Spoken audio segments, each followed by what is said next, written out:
Most kezdődik az igeidő extra. A műsor vendége Geert Wilders, a holland Szabadságpárt vezetője. Műsorvezető Kauzál Alexandra. Így igaz, nagyon sok szeretettel köszöntöm Geert Wilders holland politikust, a holland Szabadságpárt vezetőjét, aki híres euroszkeptikus és iszlámkritikus nézeteiről. Ez utóbbi miatt már számos halálos fenyegetést is kapott, és testőrök gyűrűjében éli életét több mint 10 éve már. Nemrég megjelent magyar nyelven is a könyve a Patmos Records jóvoltából, a Halállistán, és ez alkalommal azért is látogatott Magyarországra, hogy ezt a könyvet népszerűsítse. Sok szeretettel köszöntjük tehát Wilders urat, és nagyon szépen köszönjük Rimaszombati Andreának is a tolmácsolásban való közreműködését. Kap még halálos fenyegetéseket? Sorry? Do you still receive Yes, unfortunately I do almost every day for many years, so it really is not changing now. Sajnos minden nap még mindig kapok fenyegetéseket, és ez nem változik. Hogyan lehet ezzel együtt élni? Megszokta már? No, you never get used to it, but you learn how to live with it. And you know also that there is no alternative. You cannot change back time, and it will not change. But the most important reason is that I know what I'm doing it for. So I have an incentive why doing what I'm doing, and this proves exactly my point. Tehát ezt soha nem lehet hozzászokni, csak meg lehet szokni, tehát igazából vagy együtt lehet vele élni, de mivel pontosan tudom, hogy miért teszem ezt, ezért hajlandó vagyok ezt vállalni továbbra is. És akkor nézzük is, hogy miért teszi ezt. Ugye könyvében részletesen ír az iszlám vallás születésének a körülményeiről és annak a jellegzetességeiről. Az olvasó így megismerheti az iszlám természetét. Ön azt állítja, hogy az iszlám nem csupán egy vallás, hanem egy elnyomó ideológiai politikai rendszer. Hogyan győződött meg ön erről? Mire alapozza ezt a véleményét?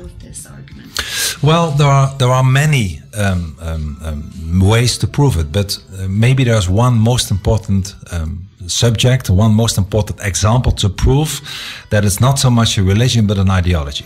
Sok módon be lehetne ezt bizonyítani, de van egy nagyon fontos érv, hogy ez miért politikai ideológia és nem vallás. And which proves that it's not Islam is not to be compared with Christianity or Judaism or Buddhism, but it's to be compared with other totalitarian ideologies like, for instance, communism or fascism. Tehát ez bebizonyítja, hogy miért nem a kereszténységgel, a buddhizmussal, vagy a zsidó vallással kell összehasonlítani, hanem a kommunizmussal és a nácizmussal. And that example is that you are not allowed to leave. If you leave Christianity or Judaism or Buddhism, people might not like it, but certainly you will not be killed. The penalty is not death.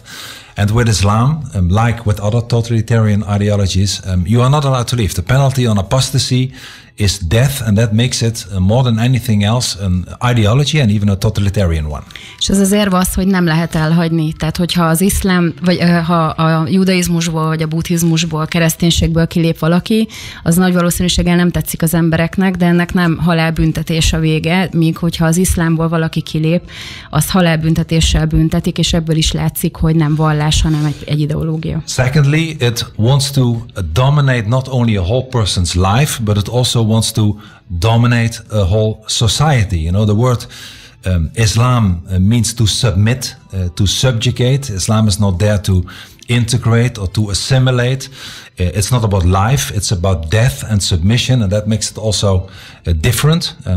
According to me, not a religion, but an ideology dressed up like a religion. Igazából az iszlám nem azért van, hogy beolvadjon, vagy hogy asszimilálódjon, hanem szeretné dominálni az embernek a teljes életét, de nem csak ezt, hanem a teljes társadalmat is. Az iszlám szó azt jelenti, hogy behódolás, alávetés, alárendelés, és ezt akarja elérni a teljes környezetében, és emiatt, tehát ezt teljes arzenállal ez a célja, hogy ezt elérje. Erre hogyan jött rá? Olvasta például a Koránt? Did you read the Quran? Yes, I actually read the Quran many times. But I also traveled a lot when I was not in security problems 15 years ago or so, through all the Arab and Islamic world. I was in Iran, in Iraq, in Afghanistan, and I met often very friendly and even hospitable people. But Igen, többször is olvastam a Koránt, és igazából még kb. 15 évvel ezelőtt, amikor még nem voltak ilyen biztonsági problémáim, akkor sokat utaztam ezekben az országokban, Irakban, Iránban, és nagyon kedves vendégszerető emberekkel találkoztam. And a Shia country is different than a Sunni country, but what they all had in common is a total lack of democracy, rule of law, civil society, independent judiciary. So I don't believe there is one country in the world where Islam is dominant, where there is freedom, where there is democracy, where people can think and believe what they like.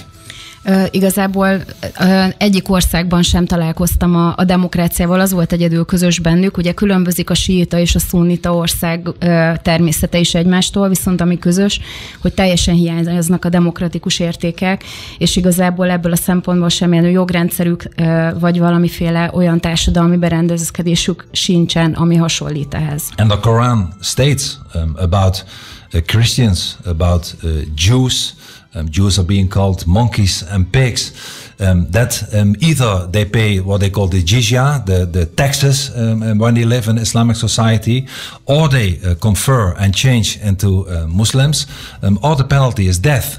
This is the reality, and the example, or the example was being made by Muhammad himself, when he started Islam, when his hijrah came to the oasis of Yathrib, what later changed into Medina, he slaughtered Jews and Christians, and he changed the whole reality at that time in a very violent ideology. And today 1.5 billion people still find that Muhammad is an example for them, and that is something very shocking.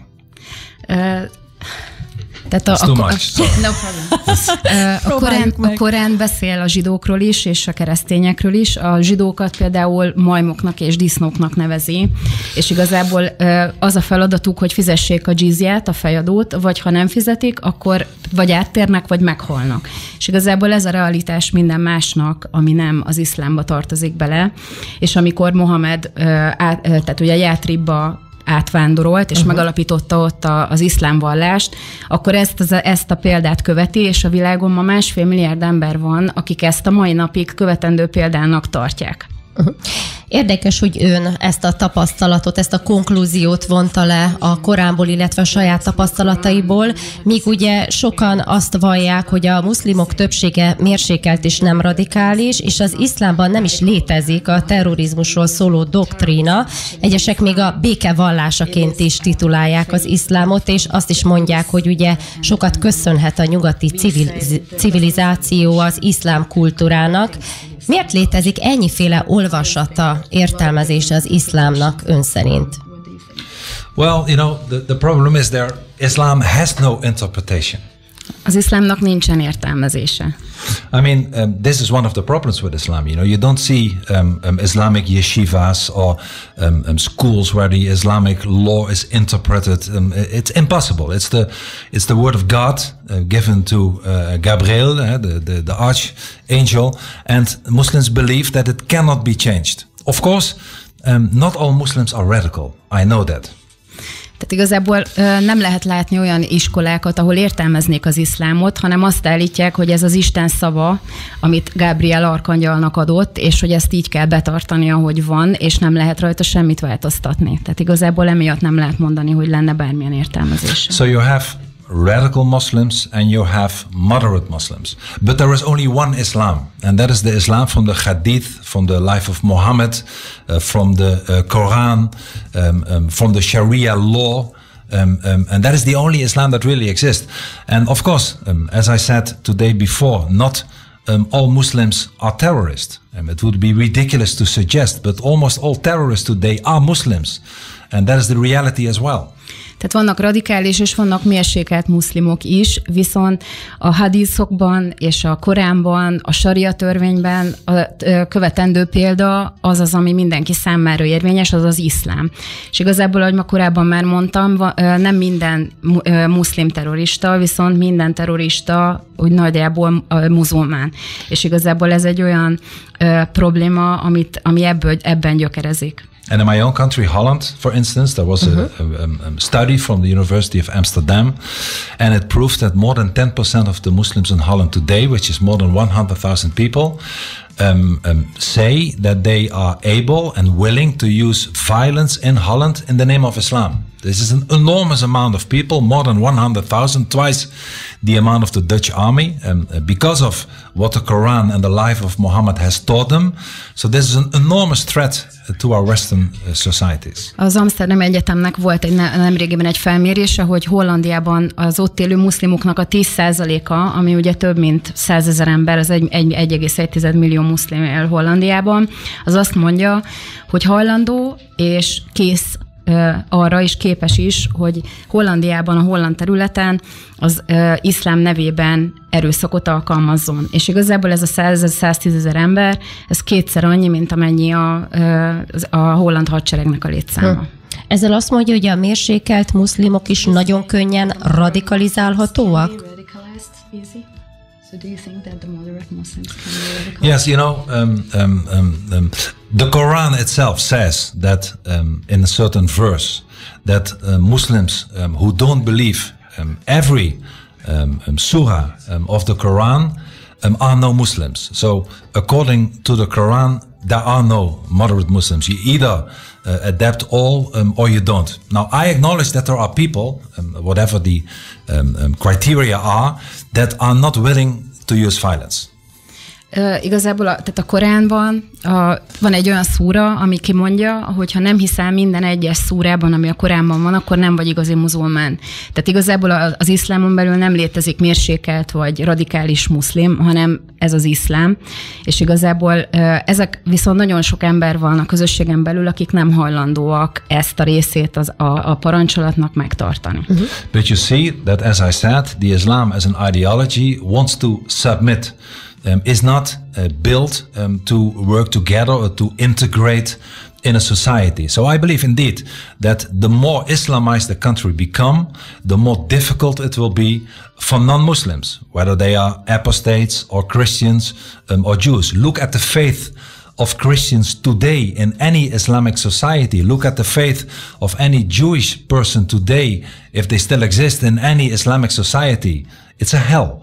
So why should we, if we know how they treat them in their own societies, why should we import it to our own society? It's asking for a lot of trouble that I think is very unwise. Yeah.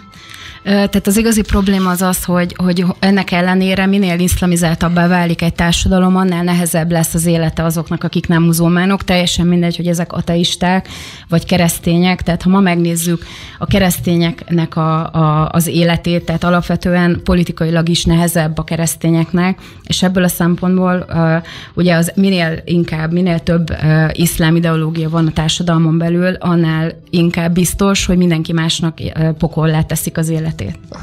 Akkor ön mivel magyarázza azt, hogy mégis számos nyugat-európai vezető, vagy például az Egyesült Államok korábbi elnöke, Obama elnök is kiállt az iszlámért nyíltan, és elhatározta, hogy harcolni fog az iszlám előítéletekkel szemben?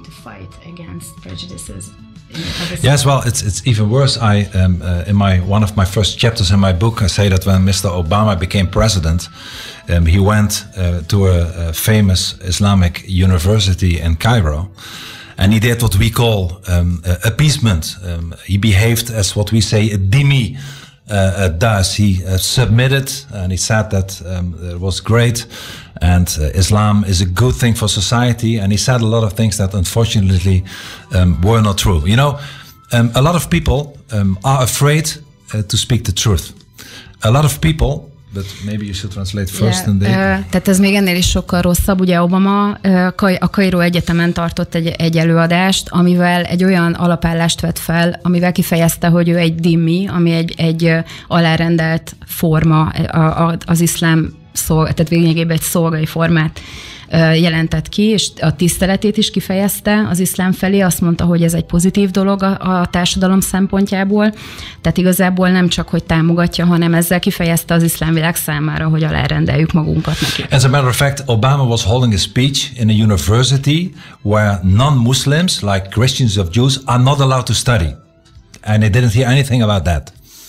Hát Obama egy olyan egyetemen beszélt, ahol egyébként, aki nem muzulmán, nem is tanulhat. But the biggest problem, or what I call disease in many Western European or American or Canadian societies is what I call cultural relativism. The inability for many people to say that our own culture based on Christianity and Judaism is superior. You are not a racist or an extremist if you say that our culture is better than the Islamic culture. És szerintem ennél nagyobb probléma az, amit én kulturális relativizmusnak hívok, ami azt jelenti, hogy nem merjük kimondani azt, hogy a mi kultúránk magasabb rendű, mint egy másik kultúra. Ez egy nem radikális, vagy nem szélsőséges állítás, hogyha azt mondjuk, hogy a keresztény, a zsidó-keresztény kultúra az jobb, mint az iszlám. Igen. Önt is, mint ahogy a magyar kormányt is sokszor vádolják populizmussal, idegengyűlölettel, szélsőséges nézetekkel, főleg, hogyha a bevándorlásról beszélünk, ugye, ami most súlyosan érinti egész Európát. Egy kis idézet a könyvéből. Ma a történelem során immár harmadszor az iszlám támadást indított, hogy elfoglalja Európát, viszont most először fenyegeti belülről a kontinenst. A bevándorlási doktrína az iszlám trójai falova, amely kikövezi az utat a dzsihád előtt. Ezek a mondatok arra utalnak, minthogyha ez egy tudatos, előre tervezett jelenség lenne. Ha ez így van, akkor kik irányítják ezt a jelenséget, kik állhatnak mögötte? Hogy látja? No, I'm not saying it's prepared. However, the hijrah was one of the concepts from the beginning of the Islam. You know that the Islam started from the day that Muhammad went on his hijrah from Mecca to Medina. That is how it started, where he conquered. So it's either submission or it is conquest. And the start of the conquest, what is being taught by Muhammad when he started Islam. It's the first day in the calendar of Islam, is the start of the hijrah. Tehát azt nem mondom, hogy ez egy tervezett dolog, viszont azt tudjuk, hogy a hijra, az a rendoklat, az az iszlámon belül egy nagyon fontos eszköze. Tehát ez vagy a hódítás van, vagy pedig a behódolás. És az iszlám naptárnak az első napja az a nap, amikor Mohamed Mekkából Medinába, vagyis Játhriba ment át, amit aztán elfoglalt, és igazából tehát a politikai hatalomátvétel jelenti valójában az iszlámnak a kezdetét. I'm not saying that it's planned, because a lot of people who come from Africa or from the Middle East come to Western Europe, maybe not with a plan to conquer Europe, but they come because of our big fat welfare state, because they want to bring their families in. But it really doesn't matter, because the results are exactly the same. We are faced with millions of people who bring along a culture and an ideology that wants to dominate us, and that has nothing to do with freedom, but with violence if you do not submit. Tehát azt nem gondolom, hogy a fekete afrikaiak azok azzal a céllal érkeznek Európába, hogy meghódítsák, viszont nagyon is szeretnének egy részt a mi jó kövér jóléti államunkból, és az egész családjukat be akarják ezzel hozni, és az eredménye mindennek, hogyha millió számra jönnek, ugyanaz, hogy igazából egy olyan kultúrát hoznak magukkal, ami nem integrálódik, hanem dominálni akar, és uralkodni fog rajtunk. And my point is that this is our home. This is our country. This is our land. This is our identity, and we should not give it away. And if you think that it was terrible what happened in the last few years with Syria, if you look at the demographics in Africa in the next decades, in the end of the century, it will be far worse than everything we have seen so far. Ez a mi földünk, a mi hazánk, tehát ezt nem adhatjuk oda csak úgy, és hogyha megnézzük, hogy mi történt Szíriában, és aztán a demográfiai változásokat is végignézzük Afrikában, akkor lehet látni, hogy ennek az évszázadnak a végéig ez még mindennek csak az eleje, tehát ez ennél sokkal rosszabb lesz. The African population will at the end of the century quadruple from 1 to 4 billion. The European population will diminish, will get less. Africa will go from 1 to 4 million. More than 1 billion of them want to move, and will probably move to Europe. So if we don't start acting together, if we don't want to be Eurabia, and it's not even relevant if it's planned or not, we have to stop and think about the future, our identity and the closing of our borders. Otherwise, we will not exist anymore. Tehát, hogyha megnézzük a század végére, Afrikának a lakossága az 1 milliárdról 4 milliárdra meg fog négyszereződni, és ennek legalább a harmada, több mint 1 milliárd ember el fog költözni az otthonából, és nyilván ide fog jönni Európába. Az európai lakosság viszont folyamatosan csökken, és hogyha nem akarunk Eurábiát akkor el kell kezdenünk már most együtt működni, hogy ezt megállítsuk, ugyanis ez egy teljesen mindegy, hogy ez tervezett vagy nem, mert hogy meg fog történni, ha nem teszünk ellene semmit. És mit lehet tenni? Tehát mi lenne az ön javaslata? Well, we can do a lot of things, but first let me say that thanks to the brave Hungarians who fought against the Ottomans at Mohács and were left alone, and thanks to the past of Hungary, who knows better than we in Holland what Islam can do to a society, and we can still have this interview today, and we don't have to speak Arabic. Tehát köszönet a bátor magyaroknak, akik harcoltak az oszmán törökök ellen Mohácsnál, és ugye megtapasztalták, hogy milyen az iszlám uralom alatt élni, amit mi hollandok nem ismerünk, viszont önöknek köszönhetjük, hogy ma nem arabul beszélünk. First thing that we can do is make sure what Islam really is. Don't be afraid to speak the truth about the Islamic ideology. It's very important. Educate the people what Islam means. Az első dolog az, hogy ki kell mondani az igazságot. Nem szabad félni attól, hogy kimondjuk, ami a valóság. Az embereket oktatni kell arra, hogy tudják, hogy mi az iszlám valójában. Second, be proud on our own identity. Don't be afraid to say that the Judeo-Christian values are better than any other value. Aztán legyünk büszkék az identitásunkra, ne féljük azt kimondani, hogy a zsidó-keresztény kultúra és identitás az jobb, mint az iszlám. Third, close the borders for Islamic immigration. Don't get more hijra. Enough is enough. The people don't want it either, and we should stop the immigration. És a harmadik pedig, hogy zárjuk le a határokat, és teljesen állítsuk le az iszlám bevándorlást. Nem szeretnénk több hijrát, már pontosan elég az, ami van. Az emberek nem szeretnének ebből többet. Fourth, expel the people who are illegal in our countries. És a negyedik, azokat ki kell utasítani az országból, akik illegálisan tartózkodnak ott. There are many more things, once again, that we can do. I even believe that we should de-Islamize our society. Why should we allow more mosques being built new than churches? I mean, if you want to have a nice big mosque, go to live in Saudi Arabia. Why do you want it in Holland or in Germany or in Belgium or in Hungary? So we should not allow with our freedom, our rights for freedom, to be misused to change our own identity. De nagyon sok mindent lehetne tenni. Én azt gondolom, hogy a mi társadalmainkat deiszlamizálni kell. Tehát nincs arra szükség, hogy több mecset épüljön, mint keresztény templom. Hogyha valaki mecsetet szeretne, egy szép nagy mecsetet, akkor költözön Szaúd-Arábiába, nem kell, hogy Hollandiában több legyen. Tehát igazából ezeket a kulturális elemeket ki kell iktatni. Ugye azért van már több millió menekült, köztük sok muszlim kultúrával, vallással rendelkező ember, akivel azért már kezdeni kell valamit. Meséljen egy picit a holland helyzetről. A könyvében arról is olvasni, hogy a holland kormány szemléletén változtatni próbált ön, amely elősegíteni az integráció előmozdítását. Mennyire sikerült ez? Mennyire sikerült megakadályozni például a párhuzamos társadalmak kialakulását? Well, totally unsuccessful. Egyáltalán nem voltam sikeres. Because most of the Western countries made the mistake to allow immigration without demanding assimilation. A legtöbb nyugati ország azt a hibát követi el, hogy úgy engedi meg az immigrációt, hogy nem követeli meg azt, hogy ezek beolvadjanak, hogy asszimilálódjanak. But secondly, most of the people are not refugees at all. És a második dolog pedig, hogy ezek egyáltalán nem is menekültek. For instance, the people who came to Holland from Syria. Tehát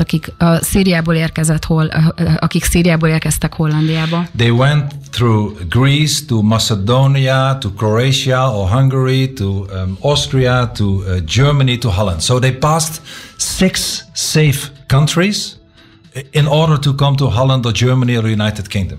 Tehát akik onnan jöttek, azok először Görögország, Macedónia, Horvátország, Magyarország, Ausztria, Németország, tehát legalább 6 olyan országon mentek keresztül, ami biztonságosnak mondható azért, hogy eljussanak Hollandiába, vagy Németországba, vagy ahová éppen akartak menni. They did not ask refugee in Romania or in Lithuania. Nem akartak se Romániába, se Litvániába menekült státuszt. So there are other reasons. There are reasons like, for instance, the big welfare state that they want to benefit from. Tehát más céljaik vannak, amivel valójában a jóléti állam, amiből ők is részesedni szeretnének. And this is something, of course, that we cannot do. But my second most important argument is that in the Middle East, look at the Gulf countries, look at Saudi Arabia, they are very rich countries. És aztán van még egy érv, hogyha megnézzük az öböl államokat, vagy Szaúd-Arábiát, ezek nagyon is gazdag országok. They have the same climate, the same language, the same religion or ideology. They are much closer by than Sweden or Holland. So what I don't understand, that we accept all those so-called refugees to come to Europe, where they have these big fat countries with a lot of money, and nobody allows them to go there. Let them take the responsibility for their own people. Tehát ezek az országok ugyanazzal a klímával rendelkeznek, ugyanazt a nyelvet beszélik, ugyanaz az ideológia, vagy nevezzük vallásnak, ami ott van, és igazából mégsem, és sokkal közelebb is vannak, mint például Svédország vagy Hollandia, és ezért nem értjük, hogy miért hozzánk engedik őket. Itt vannak ezek a nagyon is gazdag államok, és oda például miért nem mehetnek. Hát gondolom, ez rájuk is olyan terhet róna, amit nem hajlandóak bevállalni. Of course, Saudi Arabia. But they should. Listen, if those countries don't want to take the burden, we would be forced to take the burden ourselves. So I believe that the best thing for refugees to do is to integrate and assimilate in a society. So it would be best for the people from Syria or any other countries as well to go to another Islamic country. They are rich. You know, in most of the Gulf states, the police is driving around in Maseratis. I cannot believe that they don't have the money. They do, they just don't want to spend it to those kind of refugees. So let the real refugees go there. Let me assure you that there will be a lot of less refugees. Igen, tehát nyilván kellene, hogy vállalják, mert ha ők nem vállalják, akkor nekünk kell, és igazából ezek az országok annyira gazdagok, hogy a rendőrség némely helyen Maseratikkal járkál, ami igaz, tehát nem igaz, hogy nincsen pénzük, és hogyha a valódi menekülteket oda küldenék, akkor higgyék el, hogy sokkal kevesebb menekült lenne, úgy összességében is. És akkor visszatérve Hollandiára, mennyire sikerült az integráció? Azt mondta, nem volt túl sikeres a holland kormány szemléletét átalakítani bevándorlás kérdésben. Well, of course there are successful integrated immigrants. There are good examples. Tehát vannak nagyon jó példák, tehát vannak sikeresen integrált menekültek is. But in general it's a big disaster. Nagy általánosságban ez egy nagy káoszkavarolás. Because once again, we invited for 30-40 years many people without demanding them to assimilate. So we still have, for instance, many older women from 60-70 who are in Holland for 20-30 years and don't speak one word of Dutch. Tehát 30-40 évig úgy hívtuk be ezeket az embereket, hogy nem követeltük meg, hogy beolvadjanak, és most vannak olyan 60-70 éves hölgyek például Hollandiában, akik már 20 éve ott élnek, de egy szót sem beszélnek hollandul. The dependency on social benefits is totally overrepresented on most of those groups. Tehát ezekben a csoportokban felülreprezentáltak azok, akik az állami juttatásokból élnek. But also crime. One of the biggest groups in Holland are Moroccans. És ott van a bűnözés is. Az egyik legnagyobb csoport, amelyek Hollandiában van, azok a marokkóiak. And 65% of all Moroccan youth under the age of 23 in Holland have been arrested at least once by the police for a crime. És a 23 év alatti marokkói bevándorló fiatalok közül mindegyik legalább egyszer már le volt tartóztatva, tehát a rendőrség már letartóztatta őket. So our aim is not to get more to our country, but to get less in our country. Tehát nem az a célunk, hogy még többet hozzunk be, hanem hogy kevesebbet hozzunk be az országba. Hollandiában egyébként kialakultak ezek a bizonyos no-go zónák, mert néha itthon is megkérdőjelezik bizonyos körök ezeknek a létezését. No, not a no-go zone in a way that the police will not go there. We don't have that. Tehát abban az értelemben nincs ilyen, hogy a rendőrség nem megy be ezekbe. But we have a lot of areas in The Hague, in Rotterdam, and also in Belgium and other countries, where if you walk through, you think that you are in Casablanca or in Riyadh, but not in Holland. Tehát vannak olyan városrészek Hágában, vagy Rotterdamban, vagy Belgiumban akár, ahol, hogyha keresztül mész ezen a városrészen, akkor úgy érzed magad, mint a Casablancában lennél, vagy Riadban. So maybe not no-go zones, but a lot of no-Holland zones in Holland. Tehát nem no-go területek, hanem no-Hollandia területek. Ön 2017-ben az évemberének Orbán Viktort választotta. Miért pont ráesett a választása? Well, for two reasons. First, because he has the guts to stand up against the unelected bureaucrats in Brussels. Mert hogy van benne elég bátorság, hogy szembeszálljon a nem választott brüsszeli bürokratákkal. He wants less immigration, and as you know, they are even taking Hungary to court. They want to force Hungary to get more in the retribution of immigrants. Ő nem akar bevándorlókat, és ugye tudják, hogy Magyarországot is bíróság elé akarja állítani az Európai Unió, hogy ránk kényszerítse, hogy még több bevándorlót engedjünk be. And that's crazy. I agree with Hungary and Mr. Orbán that he should not accept it. You are the master of your own house and nobody can force you to have guests in your house if you don't want it to. És én teljesen egyetértek Orbán úrral, tehát ezt nem lehet megengedni. Mi vagyunk a saját házunknak az urai, és nem kényszeríthetik ránk, ami nem akarjuk őket fogadni, ezeket a vendégeket, akkor nem fogadjuk őket. Second, I applaud the fact that he built a fence to stop the immigration from Southern Europe and from Africa. És nagyon becsülöm azt, hogy kerítést építetett az ország határokra, hogy megállítsa az Észak-Afrikából és a közel-keletről érkezőket. He also dares to say that Hungary is a Christian nation. És azt is kimeri mondani, hogy Magyarország egy keresztény ország. And should not become Islamic. És hogy nem lehet, hogy iszlám ország legyen. I don't know any other leader in Western Europe who has the guts to speak it so clearly. És nem ismerek olyan nyugat-európai politikust, aki elég bátor lenne, hogy ilyen nyíltan kimondja ezt. Igen, azt látni, hogy a nyugati vezetőket inkább a multikulturalista felfogás jellemzi, illetve az ön által is említett kulturális relativizmus. Mit tapasztal, esetleg várható elmozdulás ebből a szemléletből? Lehet változás, főleg az Európai Unió házatájékán? Well, we have no alternative than to change.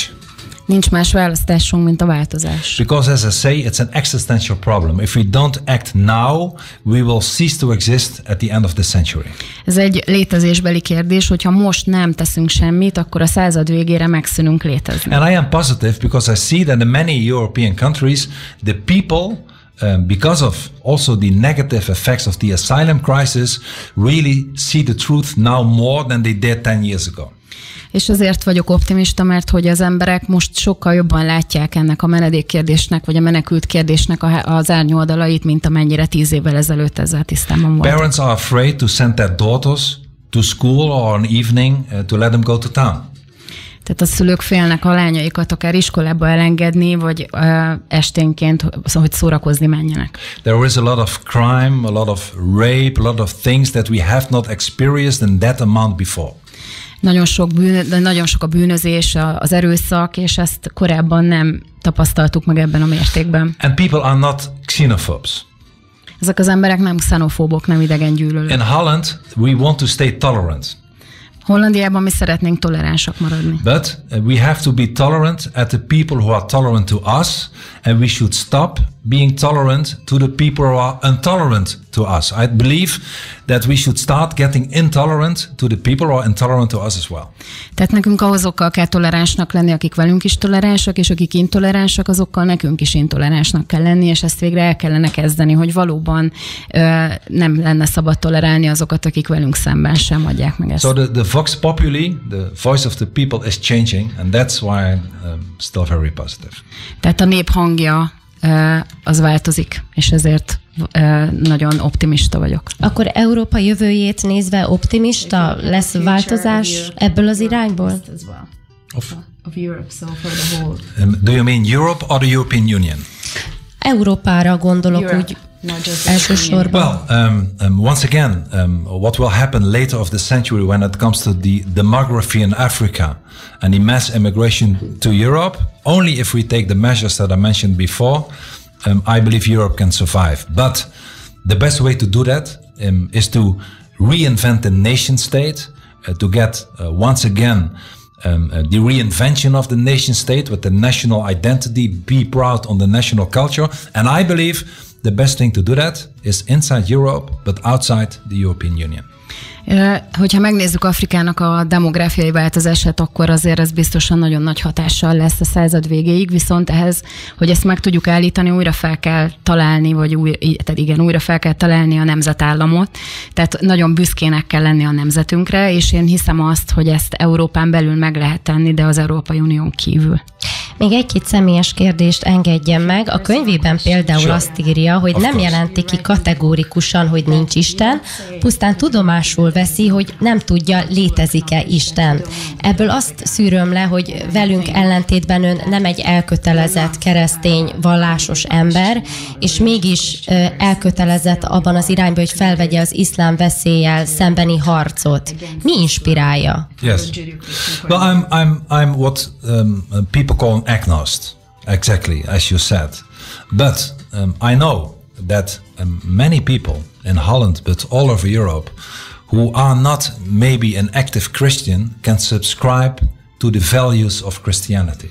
So I believe the Christian values are broader accepted than under active Christians alone. Christianity and Judaism is also part of my heritage, and I will fight for it, to preserve it, and a lot of more people do. Tehát agnosztikus vagyok, inkább így fogalmaznék, de azt is tudom, hogy nagyon sok olyan keresztény ember van, aki nem aktív templomba járó ember, de mégis azok alapján, az értékek alapján él, ami a zsidó-keresztény kinyilatkoztatásból ered, és igazából ez egy sokkal szélesebb kört érint, mint azok, akik aktívan keresztények, és ez az én örökségemnek a része is, tehát ez a kultúrának egy nagyon szerves része. Hogyan lett magyar felesége? Yeah, that's a good question. Well, my wife at that time was working as a diplomat at the Hungarian embassy in The Hague, and I just met her at an evening in a pub in The Hague at the end of the 80s. A 80-as évek végén egy hágai kocsmában találkoztunk, ahol ő, tehát Hágában diplomata volt az ottani magyar nagykövetségen. So we got married a few years later here in Budapest, and that's also one of the reasons I'm here a lot. Tehát pár évvel később itt Budapesten házasodtunk össze, és ez az egyik oka annak, hogy elég sok időt töltök itt. Az ön speciális, sajátos életmódját hogyan viseli ő? Living this special way of life that she lives. Well, I think she is the most brave person, because she didn't ask for this. She made the mistake to fall in love with me 30 years ago, and now she gets all this life with all the security and everything. So I always say she must love me very much, because normally I don't think a lot of persons would be able to endure it. So of course I'm very grateful to her. That's why I also put my respect in the book, because without her, Christina is her name, it would for me be impossible to do what I do. Tehát az egyik legbátrabb ember, akit ismerek, mert ugye azt a hibát követte el 30 évvel ezelőtt, hogy szerelmes lett belém, tehát nem ezt gondolta valószínűleg, amikor ez elkezdődött, de nagyon hálás vagyok neki, és azért is köszönöm meg a könyvben is, hogy kiáll mellettem, mert hogy nagyon sokan nem vállalnák ugyanezt, tehát hogy sok ember nem tenné meg ezt. Hungarian women are strong women. A magyar nők erős nők. Köszönjük a bókot. Ha újra kezdhetné, újra fölvenné az iszlámmal szembeni küzdelmet, illetve Európa iszlamizációjával szembeni küzdelmet, bevállalnám mindezt, ami önnel történt? Azt a sok támadást? Fenyegetést? Well, you can never say what you would do, but I think I would, yes, because I mean, it's so important. It's the future of our children and grandchildren, the future of our countries, everything is about that, so I think I would do the same, but it's not an easy life. Nem lehet megmondani, hogy mit tennék, de nagyon valószínű, hogy bevállalnám azért, mert ez a gyermekeink, a társadalmunknak a jövője. Tehát nagyon valószínű, hogy igen, ugyanúgy felvenném a harcot, és ugyanúgy vállalnám ezt az életmódot. Köszönjük szépen a beszélgetést, és nagyon becsüljük a bátor kiállását. Isten áldja meg a munkáját. Thank you so much. Köszönöm szépen. Az Igeidő Extra keretében interjút hallottak Geert Wilderssel, a holland Szabadságpárt vezetőjével, a Halállistán című könyv szerzőjével.